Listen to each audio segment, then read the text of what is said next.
Крушение танкеров 15 декабря вызвало экологическую катастрофу в Черном море и на побережье Краснодарского края. Российские Мальдивы. 50 километров лучших в стране пляжей залито мазутом. В Институте экологии РАН сообщили, что площадь разлива может достигнуть более 70 километров. Горожане сориентировались и начали действовать гораздо быстрее и эффективнее, чем администрация города. Администрация Краснодарского края ситуацию доносит недостоверно. Ситуация не взята под контроль, а промедление ведет к гибели флоры и фауны. Тысячи людей выходят на очистку, спасают птиц, жертвуют деньги, помогают чем могут. Но масштаб беды требует такого же масштабного вовлечения государства и крупного бизнеса, а этого нет. Сил и средств выделяется крайне недостаточно, необходимые меры не принимаются. Вместо бульдозеров мазут вынуждены убирать люди лопатами-совками, дыша ядовитыми парами. Собранный в мешки мазут не вывозится вовремя, а уходит обратно в песок. Люди выбиваются из сил, мазут расползается все дальше, гибнут все новые птицы. Прошло уже 6 дней, а из аварийного танкера «Волга-нефть-239», выброшенного на берег, так и не начата откачка мазута, а там его 1000 тонн. Нефтяной разлив на море так и не локализован.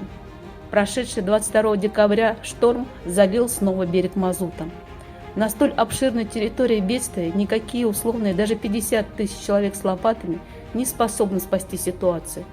К тому же большинство людей работает без необходимых средств защиты, а многие по незнанию используют противополевые респираторы, которые причиняют еще больший вред здоровью, затрудняют дыхание, не спасая людей от ядовитых токсических испарений.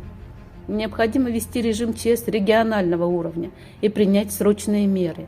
Провести мобилизацию дополнительных сил МЧС, морспецслужбы, корпоративных аварийно-спасательных формирований. Командировать в зону бедствия специалистов по химической защите. Подчинить им местных спасателей, предоставив максимальные полномочия. Выделить фронтальные погрузчики, бульдозеры, эскалаторы, самосвалы.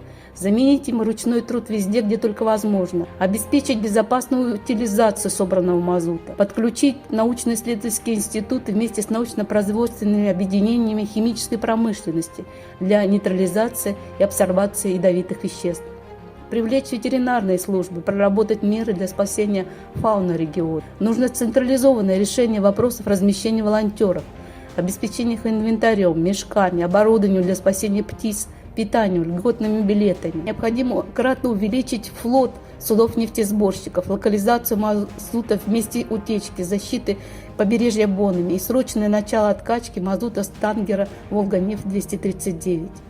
Необходимо обратиться к международному сообществу, лидерам развитых стран с просьбой технической и технологической помощи и содействия с привлечением иностранных бригад профессиональных спасателей с полным техническим снаряжением и спецкораблей по очистке акватории.